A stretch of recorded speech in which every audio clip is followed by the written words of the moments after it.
You wake up in the morning.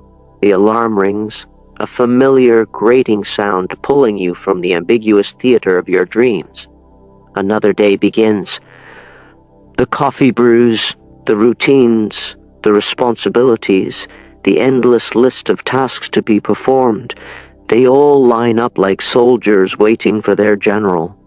You do everything right. You play your part flawlessly. From the outside, you are a portrait of success, a life perhaps that others look upon with envy. But when the day's performance is over, when the audience has gone home, and the stage lights dim, you lie in bed, and in that profound deafening silence you feel it, that familiar weight settling on your chest, a quiet ache that has no name. And with it comes that gnawing, relentless question, is this all there is? That deep, inexplicable feeling of meaninglessness. It's a phantom that haunts the banquets of your greatest achievements. It's the silent guest at your most joyous occasions. It's the feeling of being a stranger in your own life, as if you're the lead actor in the grand play of your existence. But you've forgotten all your lines, the script lost to a language you no longer understand. If this feeling is a familiar shadow in your life, know this with certainty, you are not alone. This is the spiritual plague of the modern human, an epidemic of the soul. And Carl Jung, the great physician of the psyche, knew that this deep emptiness wasn't just a fleeting mood or a chemical imbalance. He understood it as the soul's most urgent, most vital message, a desperate cry from the depths. This is not a sign of your weakness or your failure. It is, in fact, a call to awakening. Your soul is not punishing you. It is beckoning you, whispering, you are lost. You have wandered far from the path, but I can show you the way home. How does this ghost of meaninglessness manifest? How does it seep through the cracks of your well-constructed life? Perhaps you recognize it in your constant desperate flight from silence. You fill every waking moment with noise, a new TV series to binge, an endless scroll through the curated lives of others on social media, a podcast in your ears as you walk, music blasting as you drive. Anything at all to keep your mind occupied, to build a fortress of distraction against that inner quiet.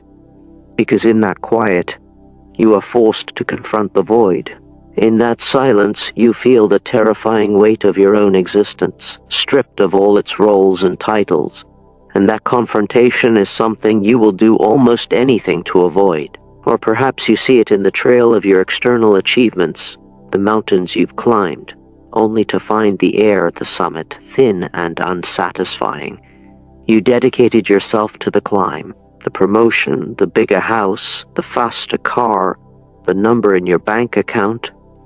Society held these up as golden trophies, the undeniable markers of a life well lived. You chased them with relentless fervor, and you won. You reached the top. But when you stood there, trophy in hand, you felt nothing, or worse, a profound sense of anticlimax. The goal gave you a temporary purpose, a direction to run in. But it failed to give you meaning, and now, with no more obvious mountains to climb, that feeling of emptiness, that existential vertigo, is greater and more terrifying than ever before. You followed the map society gave you, only to find it led to a beautifully decorated but utterly empty room. Maybe you sought to fill this void in the arms of another. You poured your soul into your relationships, believing that the love of another person would finally make you whole, would bestow upon your life a grand purpose. You became the perfect partner, the selfless giver, the tireless supporter.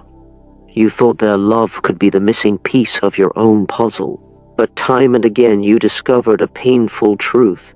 You can give every part of yourself away, but you cannot give away your own emptiness. At the end of every passionate affair, After every heartfelt promise, you found that the void was still there, a faithful companion, staring back at you in the quiet moments after they'd fallen asleep.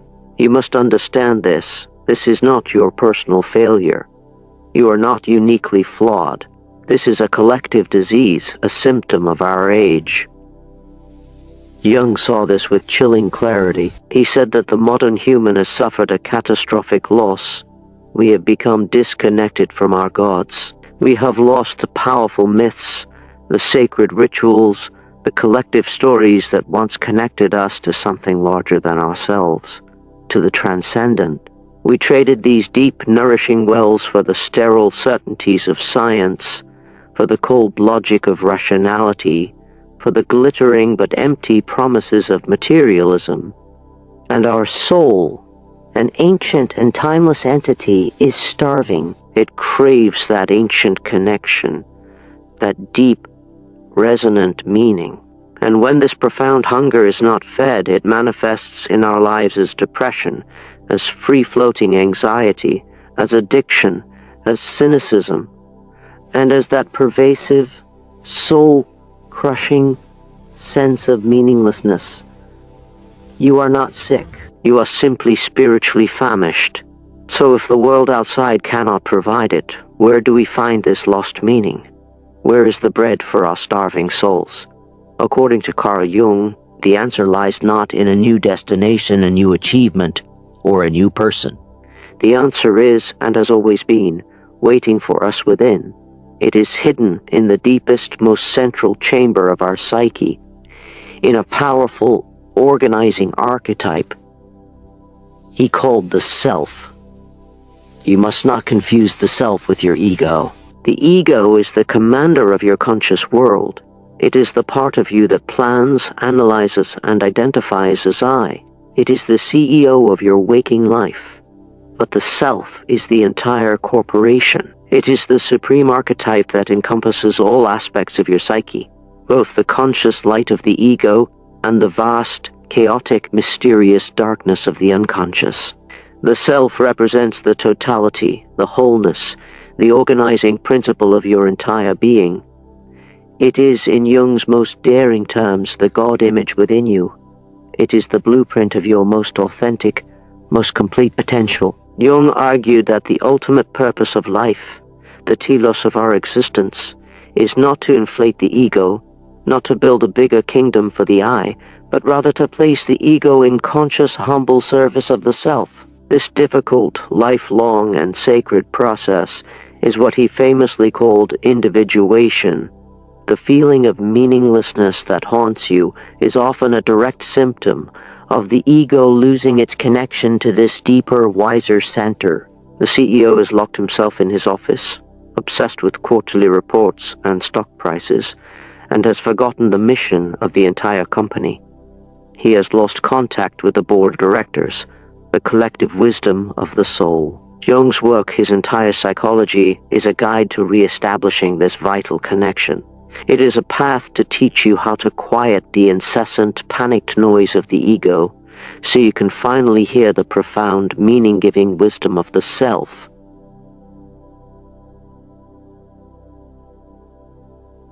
Why is the external search for meaning always doomed to fail?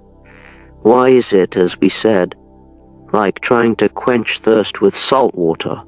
Because everything we seek externally is filtered through, and often co-opted by, the agendas of our ego and its primary tool, the persona. Let's first look at the persona. This is your collection of social masks, the carefully curated versions of yourself you present to the world. The good employee, the devoted parent, the witty friend, successful entrepreneur. These roles are not inherently bad. They are necessary tools for navigating a complex social world. They provide you with a sense of identity, of belonging, of external validation. But they cannot under any circumstances provide you with meaning. And why? Because your persona is not authentically you. It is a performance. It is a costume. It is a sliver of your total being, polished and presented for public consumption.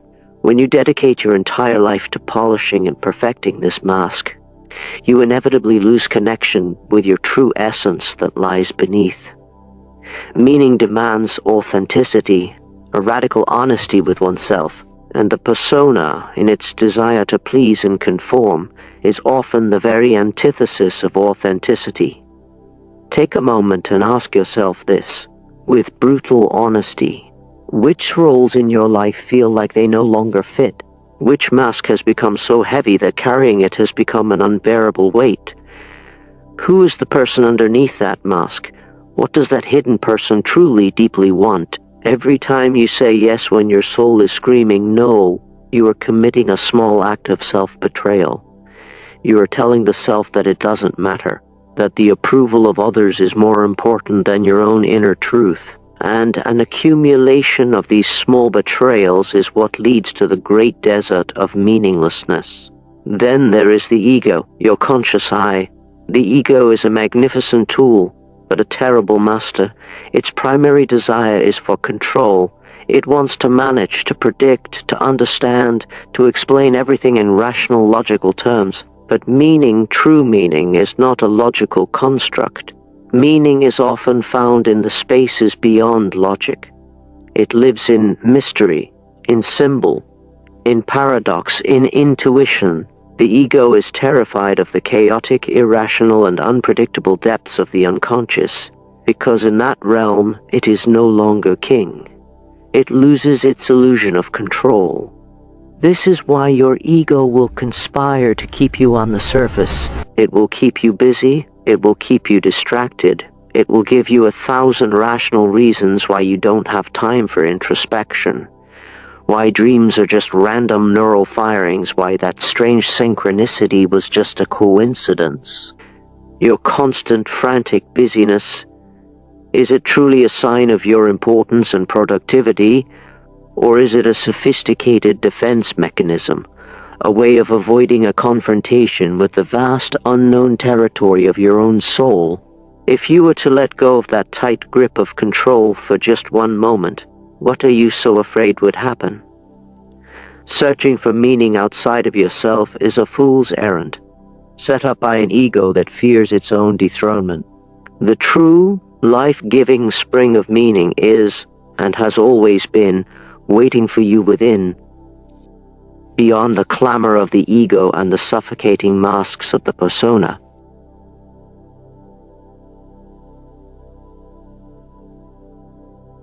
If meaning is truly within us, then how do we access it? How do we learn to hear its voice?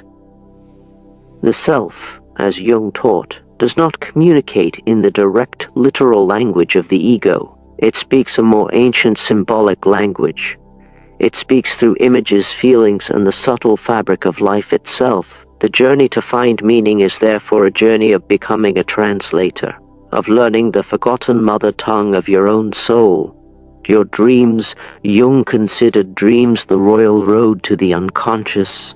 He did not see them as mere wish fulfillment or random debris from the day. He saw them as the psyche's intelligent, purposeful attempt to communicate with the conscious mind, to correct its imbalances, and to reveal truths that the ego is too proud or too afraid to see. In a period of your life where you feel adrift and meaningless, your dreams become especially potent. What images are surfacing from your depths night after night? What stories are being told? Are there recurring figures, places, or feelings? Do not dismiss them. They are not nonsense. They are carefully composed letters from your inner self, written in a symbolic code. Learning to read them is a vital skill for anyone on the path to meaning.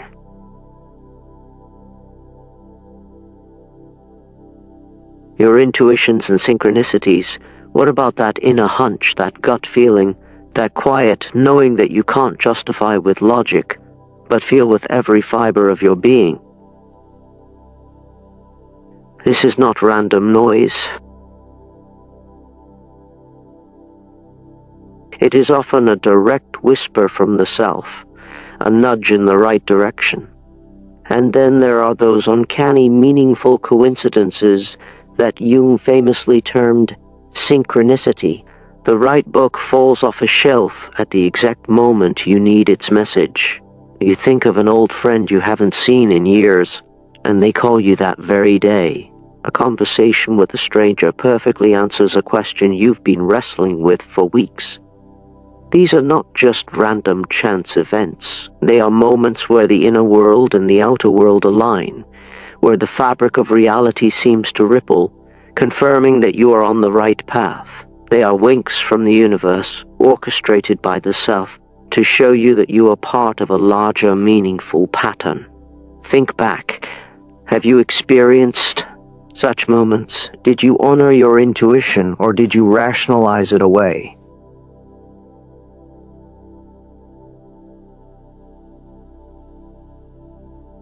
Your shadow. This is a difficult but essential truth. Meaning is not only found in the light, in beauty and joy. More often than not, the most profound meaning, the greatest energy, and the most valuable potential are hidden in the very aspects of yourself that you deny, that you are ashamed of, that you have repressed, that is, in your shadow. Perhaps that anger you've buried for so long is actually a sacred fire, a call to establish boundaries and defend your truth. Perhaps that deep feeling of sadness is a well of compassion waiting to be tapped.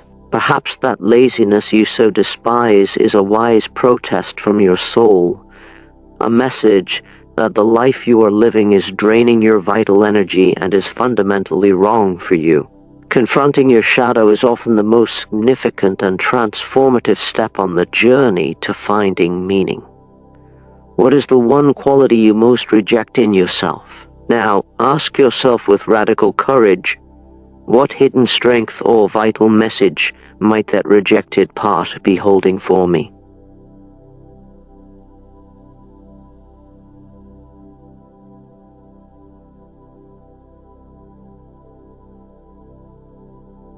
Creativity and play, the pursuit of meaning, can become suffocated by an overly serious, analytical ego. Jung, recognizing this, emphasized the power of creative expression and play. His own technique of active imagination is a testament to this, a method of consciously dialoguing with the figures of the unconscious through visualization, writing, or art. When you paint without a goal, when you write without a plan, when you dance without choreography, you are bypassing the censoring ego and allowing the self to speak directly through the language of symbols. When was the last time you truly played like a child, with no purpose other than the joy of the act itself? How did you feel? That state of flow, of losing track of time, is a powerful sign that you are in communion with your soul.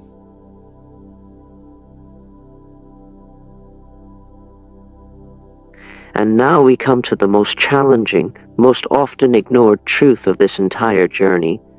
Finding meaning is not the same as finding happiness. In fact, the path to meaning is often a deeply uncomfortable, difficult, and painful process. Meaning will demand that you leave your comfort zone. It will force you to abandon your false securities. It will require you to confront truths about yourself and the world that are agonizing. Meaning invites you to grow, and growth, real growth, always involves pain. It is like shedding an old skin. Leaving behind an old familiar self is a process of death and rebirth, and it is never without suffering. Society, the ego, the persona, they all promise you happiness and comfort. But your soul, the self, desires meaning and wholeness. And these two desires are often in direct conflict. To live a meaningful life, you must be willing to suffer, to take risks, to step into uncertainty, and to endure periods of profound loneliness. Because when you discover your own unique meaning, a meaning that is true for you and you alone, you no longer require the constant applause or validation of the crowd. And this inevitably sets you apart. It makes you different. If your only goal is to be happy, you can stay on the surface, distracted and entertained. But if you desire a life imbued with deep, unshakable meaning, You must be prepared to dive into the depths. You must be willing to face the chaotic, often terrifying waters of your own unconscious.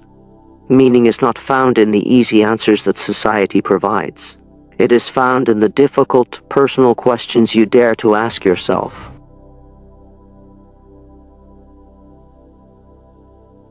How then can we translate these profound ideas into concrete, actionable steps? Building a meaningful life is not a one-time decision. It is a daily practice, a conscious orientation of your being. 1. Embrace silence and solitude. You must consciously and regularly turn down the volume of the external world. Schedule time to be alone, without your phone, without the TV, without distractions. Create a sanctuary of silence, where the quiet inner voice of the self has a chance to be heard. You cannot hear the whispers of your soul over the screams of a world designed to keep you distracted. 2. Ask yourself the deeper questions. Make it a practice to journal or reflect on questions that go beyond the surface. What brought me a spark of aliveness today, no matter how small? What am I currently avoiding, and why? What is my soul truly hungry for in this season of my life? If fear were not a factor, what one small step would I take today? Be honest with your answers, and listen without judgment. 3. Discover and live your personal myth.